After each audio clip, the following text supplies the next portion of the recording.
Pan card हमारी जिंदगी का एक हिस्सा है जो मिडिल क्लासेस हो, छोटे बिजनेस हो, सभी के लिए एक बहुत इंपॉर्टेंट। इसको हाईली अपग्रेड करके एक नए लेवल पे लाके पैन 2.0 अप्रूव हुआ है। एग्जिस्टिंग सिस्टम को पूरी तरह से अपग्रेड किया जाएगा।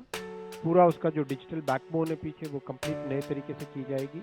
और जो कॉमन बिजनेस आइडेंटिफायर की डिमांड बार बार इंडस्ट्री से आती थी, कमर्शियल वर्ल्ड से आती थी कि हमें अलग अलग बहुत सारे नंबर नहीं रखने, एक नंबर अगर अवेलेबल हो तो अच्छा रहता है। तो ये कॉमन बिजनेस आइडेंटिफायर का मिशन, इसमें प्रयास किया जाएगा कि क्या इसको एक कॉमन बिजनेस आइडेंटिफायर बनाया जा सकता है।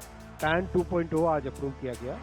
कंप्लीट पेपरलेस, कंप्लीट ऑनलाइन रहेगा और इसमें बहुत फोकस दिया जाएगा ग्रीवेंस रिड्रेसल सिस्टम पर। 14 नवंबर को भारत सरकार ने पैन 2.0 परियोजना की घोषणा की।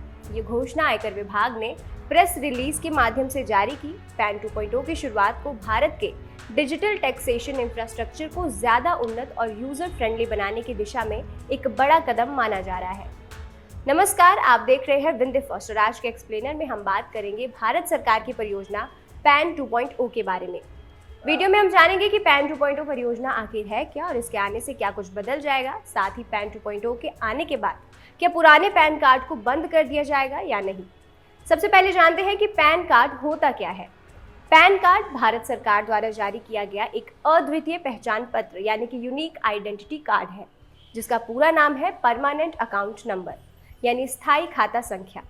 ये आयकर विभाग द्वारा उन लोगों, कंपनियों या संस्थाओं को जारी किया जाता है जो इनकम टैक्स का भुगतान करते हैं या फिर वित्तीय लेन देन करते हैं। भारत में पैन कार्ड की शुरुआत 1972 में हुई थी, लेकिन उस समय यह मैनुअल रूप से जारी किया जाता था और इसका उपयोग सीमित था।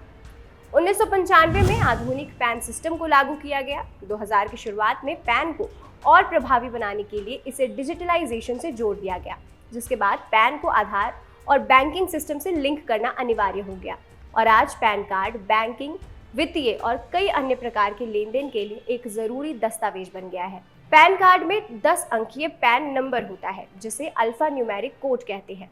इस कोड को भारत के आयकर विभाग द्वारा जारी किया जाता है। ये किसी व्यक्ति, कंपनी या संस्था की वित्तीय पहचान को सुनिश्चित करता है। ध्यान रखिए कि किसी भी व्यक्ति, कंपनी या संस्था का जीवन भर में सिर्फ एक ही बार पैन कार्ड बनता है। चलिए अब जानते हैं कि पैन 2.0 आखिर है क्या। पैन 2.0 भारत में पैन कार्ड सिस्टम का एक नया और एडवांस वर्जन है, जिसे करदाता सेवाओं को बेहतर बनाने और व्यवसायों के लिए प्रक्रियाओं को आसान बनाने के लिए विकसित किया गया है। ये डिजिटल इंडिया पहल के तहत लाया गया है और टैक्सेशन सिस्टम यानी कि कराधान प्रणाली को ज्यादा डिजिटल, सुरक्षित और पर्यावरण के अनुकूल बनाने पर केंद्रित है। पैन 2.0 क्यों जरूरी है? पैन 2.0 के तहत वर्तमान पैन सिस्टम को डिजिटाइज किया गया है। ये प्रोजेक्ट देश के 78 करोड़ पैन और 73.28 लाख टैन खातों के लिए एकीकृत पोर्टल लाएगा। अब तक पैन से जुड़ी सभी सेवाएं 3 अलग अलग प्लेटफॉर्म ई फिलिंग पोर्टल, UTIITSL पोर्टल और प्रोटीन ई गवर्नमेंट पोर्टल पर उपलब्ध थी, लेकिन पैन 2.0 इन सभी को एक सिंगल यूनिफाइड पोर्टल लाएगा, जहां पैन और टैन से जुड़ी सभी सेवाएं उपलब्ध होंगी।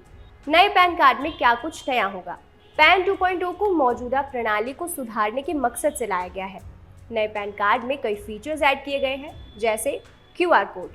नए पैन कार्ड में एक एम्बेडेड QR कोड होगा, जिससे करदाताओं को उनके कर रिकॉर्ड तक तुरंत और सुरक्षित पहुंच मिलेगी। तत्काल ई पैन, जिसके तहत आधार नंबर के माध्यम से पैन कार्ड तुरंत ऑनलाइन जनरेट किया जा सकता है। डिजिटल फोकस ई पैन एक वैध डिजिटल दस्तावेज के रूप में काम करेगा और इसकी फिजिकल कॉपी की जरूरत नहीं होगी। सुरक्षा में सुधार, डेटा सुरक्षा को बढ़ाने के लिए नई साइबर सुरक्षा सुविधाएं जोड़ी गई हैं। इसके अलावा पैन और टैन सेवाओं का एकीकरण ये प्रक्रिया को सरल और आधुनिक और अधिक कुशल बनाता है। अब काफी लोगों के मन में ये सवाल होगा कि क्या नए पैन के आने के बाद पुराने पैन कार्ड बंद हो जाएंगे? इसका जवाब है नहीं। पैन 2.0 के शुरू होने के बाद भी पुराने कार्ड वैध रहेंगे और उन्हें इसे बदलने की कोई जरूरत नहीं होगी। पैन में दर्ज व्यक्तिगत आंकड़ों की सुरक्षा के लिए इन आंकड़ों का उपयोग करने वाली सभी संस्थाओं के लिए पैन डेटा वॉल्ट सिस्टम अनिवार्य होगा। साथ ही पैन 2.0 के तहत शिकायत निवारण प्रणाली को भी मजबूत किया जाएगा। इसके अलावा पुराने कार्ड धारकों को नए कार्ड लेने के लिए या अपडेट कराने की भी कोई जरूरत नहीं होगी। नए पैन कार्ड में मौजूद QR कोड से हमें क्या मदद मिलेगी? QR कोड को 2017-2018 से पैन कार्ड में शामिल किया गया है। पैन 2.0 प्रोजेक्ट के तहत डायनेमिक QR कोड जैसे एनहांसमेंट के साथ इसे जारी किया जाएगा, जो पैन डेटाबेस में मौजूद नए डेटा शो करेगा। जिन पैन धारकों के पास QR कोड के बिना पुराना पैन कार्ड होगा, उनके पास मौजूदा पैन 1.0 इकोसिस्टम के साथ साथ पैन 2.0 में QR कोड के साथ नए कार्ड के लिए आवेदन करने का विकल्प है। इस तरह नए पैन कार्ड में कई अपडेट्स किए गए हैं जो पुराने पैन कार्ड को और सुविधापूर्ण बनाते हैं। फिलहाल के लिए बस इतना ही। आपको ये जानकारी कैसी लगी हमें कमेंट सेक्शन में जरूर बताएं और ऐसे ही एक्सप्लेनर्स के लिए देखते रहिए विंध्य फर्स्ट।